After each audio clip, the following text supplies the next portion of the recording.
वित्त मंत्री निर्मला सीतारमण आज अंतरिम बजट पेश करेंगी। ये आम चुनाव के पहले का आखिरी बजट है। चुनावी साल होने के कारण बजट में लोक लुभावन वायदों का पिटारा खोलने और जनता को अधिकाधिक सुविधाएं देकर अपने पक्ष में किए जाने की भी उम्मीद की जा रही है। इस बार केंद्र सरकार बजट में आयकर छूट सीमा 7.5 लाख से लेकर 8 लाख रुपए तक बढ़ा सकती है। वहीं देश में रोजगार के मौके बढ़ाने, महिलाओं की जेब में हर महीने नगद राशि डालने तथा किसानों की आर्थिक स्थिति सुधारने संबंधी कुछ ठोस घोषणाओं की भी अंतरिम बजट में उम्मीद की जा रही है। वहीं किसानों को अंतरिम बजट में बड़ी सौगात मिलने की उम्मीद है। कुछ मीडिया रिपोर्ट्स के मुताबिक सरकार किसान सम्मान निधि में बढ़ोतरी कर सकती है। वर्तमान में किसानों को सालाना 2-2 हजार रुपए की किस्तों में 6,000 रुपए दिए जाते हैं। अब सरकार इस सम्मान निधि को 9,000 रुपए तक बढ़ा सकती है। ऐसे में किसानों को 2 की जगह हर किस्त में 3,000 रुपए मिल सकते हैं। अगर अंतरिम बजट में इस योजना की राशि बढ़ाई जाती है तो लाभार्थियों को इसका लाभ अभी नहीं बल्कि अप्रैल से मिलना शुरू हो जाएगा।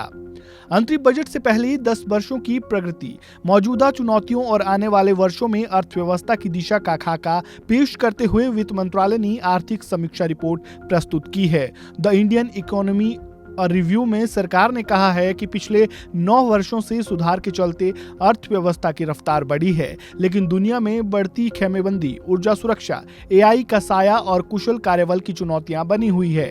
मंत्रालय ने कहा है कि 3 वर्षों में भारत की 5 लाख करोड़ डॉलर की जीडीपी के साथ दुनिया की तीसरी बड़ी अर्थव्यवस्था बनने की उम्मीद है।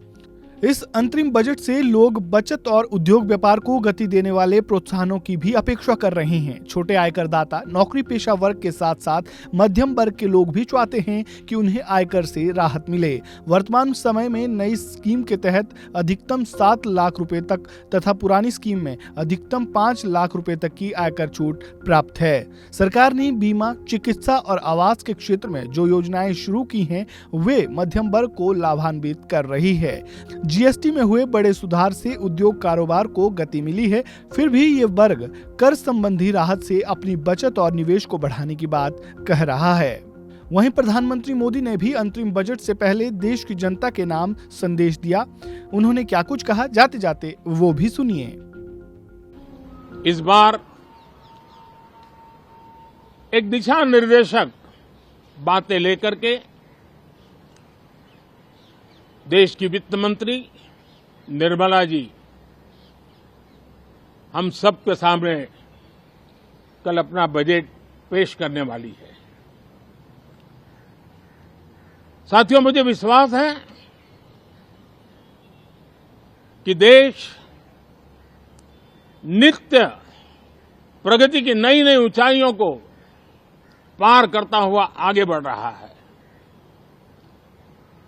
सर्वस्पर्शी विकास हो रहा है, सर्वांगीण विकास हो रहा है, सर्वसमावेशक विकास हो रहा है। ये यात्रा जनता जनार्दन के आशीर्वाद से निरंतर बनी रहेगी। इसी विश्वास के साथ फिर आप सभी को मेरा राम राम।